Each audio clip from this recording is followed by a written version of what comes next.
පුංචි හිත් හරි ලස්සනයි ප්‍රභාෂරයි. ඒ පුංචි සිත්වල පිපෙන මල් දෝතින් අරගෙන බුදුන් වඳින්නයි මේ සූදානම. ඔව් අපි හැමෝම ආසයි නේක මල් වලින් මුනිදු පුදන්න.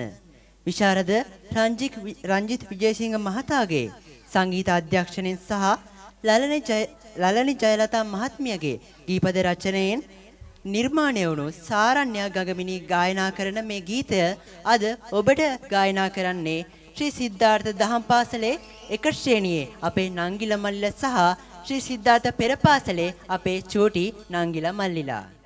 youth line සංගීත රසයත් එක්ක එහෙමනම් අපි රස විඳිමු.